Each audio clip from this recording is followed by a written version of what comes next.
এই জাহাঙ্গীর, তুমি এটা কি খাচ্ছ? কেন? আমি তো কোক খাচ্ছি। খাচ্ছ না? এটা মুসলমানের রক্ত খাচ্ছ আরে তুমি। কি! ওহ, প্রচুর গরম। এত গরম হলে কি থাকা যায়? কিভাবে থাকবে এত গরমে? বাবা রে বাবা, সেই লেভেলের গরম পড়েছে এবার। কি গরম! রাহিম রাজা কোথায় গেল?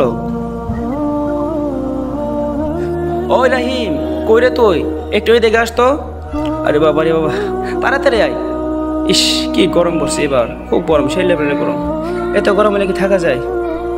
এই বালুর মাঠের রাসেল ভাই, দোকান থেকে একটা কোক নিয়ে আসতো। তাড়াতাড়ি যা, এই নে টাকা নে, তাড়াতাড়ি যা, তাড়াতাড়ি। আরে বাবা রে বাহ, নেন ভাই। এনেছিস?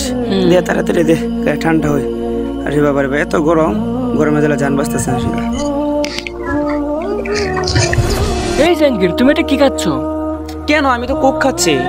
খাচ্ছ না? এটা মুসলমানের রক্ত খাচ্ছ তুমি। আরে কি বলে ফাইজলামি করে? আমি মুসলমানের রক্ত খাচ্ছি? আমি তো সরাসরি দেখতে পাচ্ছি এখানে কোক খাচ্ছি। তুমি যখন এটা ক্রয় করো তখন এটার লাভের অংশ ইসরায়েল যায়, তখন তারা এই লাভের অংশ দিয়ে অস্ত্রশস্ত্র ক্রয় করে আমাদের ফিলিস্তিনের মুসলমানদেরকে হত্যা করে। সুতরাং তুমি কোক খাচ্ছ মানে ইসরায়েলকে সাহায্য করে মুসলমানের রক্ত খাচ্ছ, অতএব এগুলো খাওয়া যাবে না। তাহলে আমি এটা কি করব? তারাও ফেলে দিলাম। আরে তুমি এটা কি করলা? এটা ফালাই দিলা, আমি এখন কি খাবো? এর বিকল্প কি আছে? আচ্ছা, এই যে মুজু নিয়ে আসলাম। মুজু? এটা খেলে কয়েকটা লাভ আছে। 1 নাম্বার, তোমার শরীর শীতল হবে। 2 নাম্বার, যে ইসরায়েলি পণ্য বয়কট হবে। 3 নাম্বার, যে এই মুজু খেলে 1 টাকা ফিলিস্তিন পাঠানো হবে। এই নেন, খান।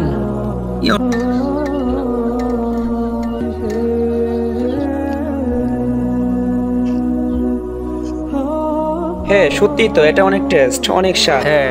কোকের চেয়েও স্বাদ, অনেক ভালো লাগতেছে, খুব ভালো একটা পণ্য। যাক ভাই, নেন ভাই, আপনিও খান।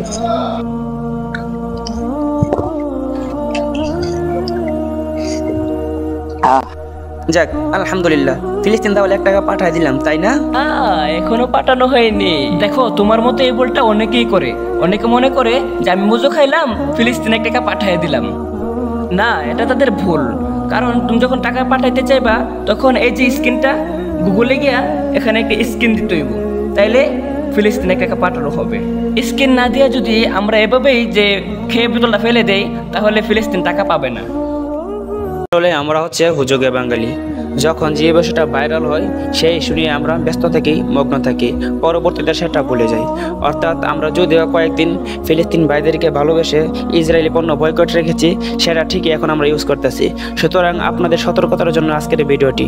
তো প্রিয় দর্শক, ভিডিওটি ভালো লেগে থাকলে অবশ্যই লাইক কমেন্ট করবেন এবং শেয়ার করে বন্ধুদের মাঝে ছড়িয়ে দিবেন।